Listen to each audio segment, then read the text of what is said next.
Box Nation.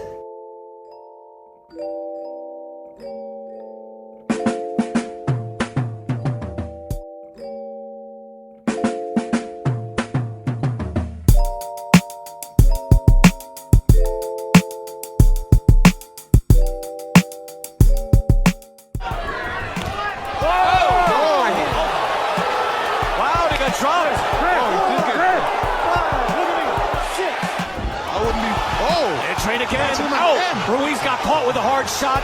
Now Arreola is pounding right hands on him. I think that was almost more impressive than the knockdown, was that he was able to straight up against Ruiz, answer him, hurt him, and drive him back. Oh, now Ruiz is hurt again. A counter left hook from Arreola.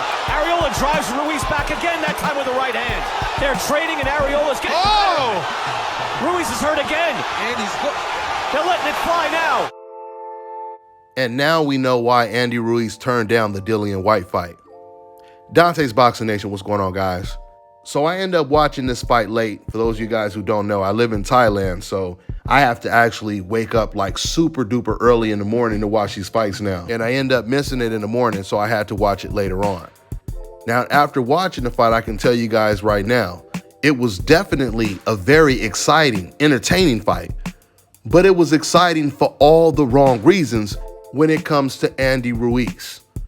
This was supposed to be a walk in the park. It was supposed to be a dominant performance. For those of you guys who don't know, not only is Arreola 40 years old, but he was a 20-1 underdog. I can't recall the last time Arreola was even in a very, very competitive fight against a top-notch heavyweight.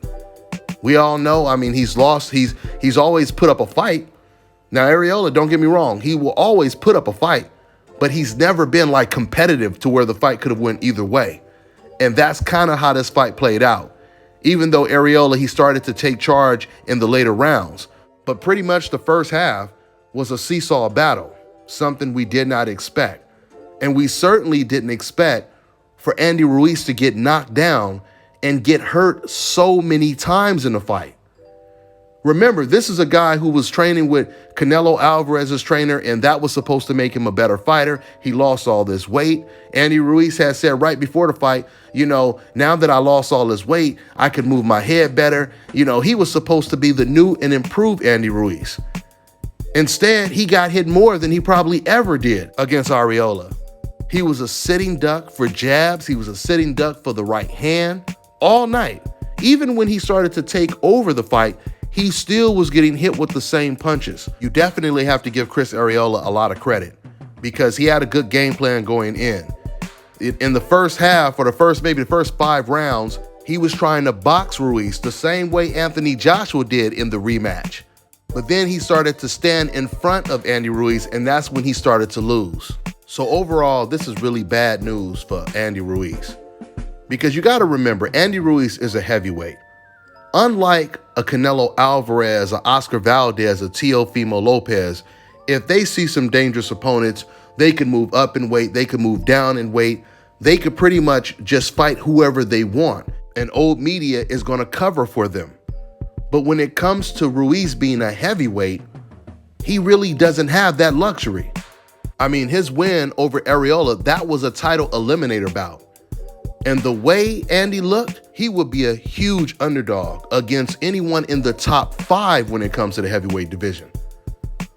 From Deontay Wilder to Tyson Fury, if he fights Anthony Joshua again, Anthony will stop him. I'm telling you right now.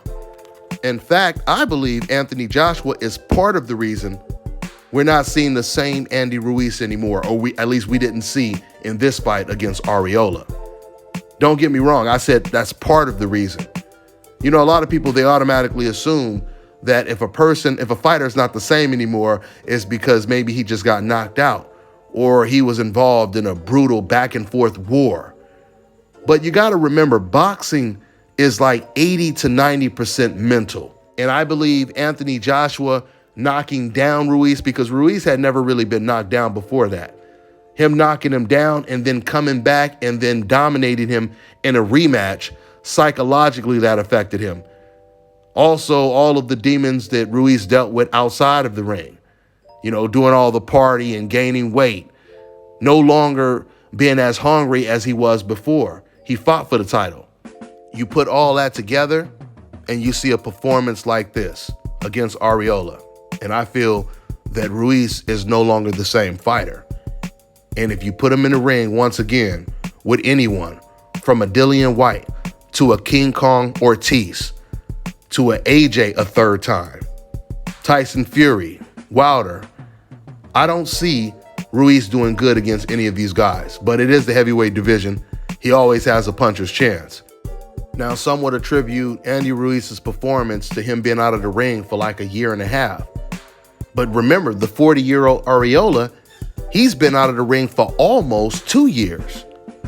So they were both in the same boat. So I don't know what Ruiz is going to do. I don't know if he needs a new trainer or what, but I know he kept getting hit with the same punches over and over again. He didn't really change up his game that much. In fact, it looked to me like Arreola actually slowed down more as opposed to Ruiz just adjusting and figuring out something. The only upside for Ruiz right now is just like Arreola, no matter what fight he's involved in, it's going to be an entertaining fight. We'll see who he fights next. That's all I got for now, guys. I'm on to the next one. Now check this out, guys. If you're looking to repair eczema scars, burns and bruises, dark spots and blemishes, then this right here is the perfect product for you guys. It's called LO Decay Face and Body Oil. Athletes and top-ranking boxers, they're also using it after training to reduce swelling, inflammation, and to ease the pain. So get yours today. Go to lodecay.com, like them on Facebook, and follow them on Instagram. Fellas, I've got some great news for you. If you've lost your hair or have a receding hairline, the time has come when you can finally get your hairline back through a process called scalp micropigmentation. So here's how it works. It's a hair tattoo that replicates the look of your hair follicles when you have fully shaved it down. So to get this hookup, make sure you follow and contact my man Scalp Carolinas on Instagram. An important message from Youth Fountain Laboratory, makers of VasoFlux and VasoFlux for Men. If you're over the age of 35 and over the years you've eaten pizza, dairy foods, deli meats, or meats with fat, you are likely to have some degree of plaque buildup in your veins and arteries. This increases your risk of suffering a stroke or heart attack exponentially, and no one wants such a catastrophic event to occur. Introducing Blackout. Blackout is made of all natural ingredients proven to help dissolve clots in the blood, remove calcium deposits and plaque from the walls of veins and arteries, improve viscosity of the blood, improve elasticity of the veins and arteries, treat varicose veins, and prevent the reoccurrence of plaque buildup. For more information, visit Youth Fountain Laboratory at youthfountainlab.com or call 1-800-853-7856. And remember, to help unclog veins and arteries, get the Blackout.